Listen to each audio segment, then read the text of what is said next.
All right, thank you, TJ. And now new details and analysis on Fox charge. Former House Speaker Gordon Fox reaches a plea deal in exchange for a 3-year prison sentence. After pleading guilty today to bribery, wire fraud, and filing a false tax return, it comes nearly a year after dramatic raids on his home and state house office, forcing his resignation. Now, here's what we know. Fox acknowledged he received more than $52,000 bribe to help grant a liquor license to a bar near Brown University. He's also accused of using more than $100,000 in campaign money for personal expenses. The Target 12 investigators were first to report that Gordon Fox would be in court today facing a judge after WPRI.com reporter Dan McGowan caught up with Fox, leaving his home in East Providence this morning. Here's the exclusive exchange. Gordon, can you tell us anything? No comment. Yeah, but I mean, can you say, obviously we're expecting a lot. Can you say anything at all? No, at this point, it's still a process you got to go through. And the first opportunity I get to talk to all of you, I will. Are you going to be able to talk to us today at all? Probably not. Are you going to, you are going to appear in court today, correct? That's the plan. That's the plan. Okay. All right, sorry to get you. Do you want to say anything to taxpayers, the voters of Rhode Island? Can't say anything now, and the difficult position is when you're dealing with a legal proceeding. Sure. Okay. All right. Thanks. Thanks, Glenn.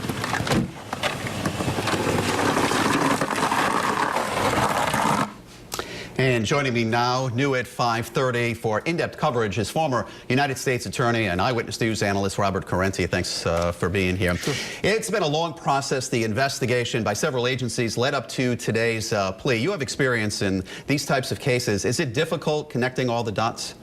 Depends on the case. There are some cases that are extremely elaborate schemes that involve months and months, sometimes years of investigation to unravel.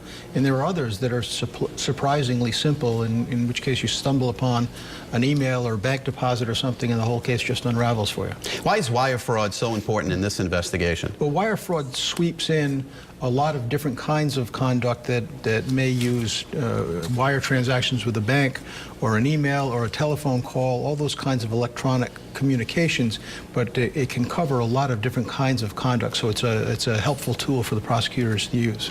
It took almost a year. Could Gordon Fox face additional charges in this plea case? It's conceivable, but it doesn't look likely. If you look at the plea agreement, if you had to read the tea leaves, you'd have to think that if there were going to be a lot more of this, the plea agreement might be structured a little bit differently, but it's still an open investigation. U.S. Attorney Peter Nerona made some impassioned comments about public corruption in Rhode Island. Martineau, Cianci, Sorrel, Dupree, we know the names. Is it white noise at this point for voters because it's happened so often? Where does the change begin? I don't think it is white noise. It's something that, in my experience, the people around the state with whom I spoke cared very deeply about it. It's a crime that maddens people, and it seems to just happen over and over and over again. But I don't think we're at a point yet where people have stopped caring about it.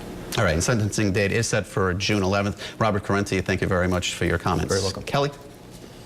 All right, and of course, you can count on Eyewitness News for continuing coverage of Fox charge. Coming up new at 6, we have reaction from one person who objected to the liquor license at the center of the Gordon Fox bribery charge.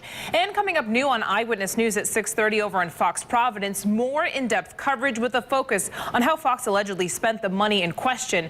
We bring you those details in a special edition of Eyewitness News at 6:30.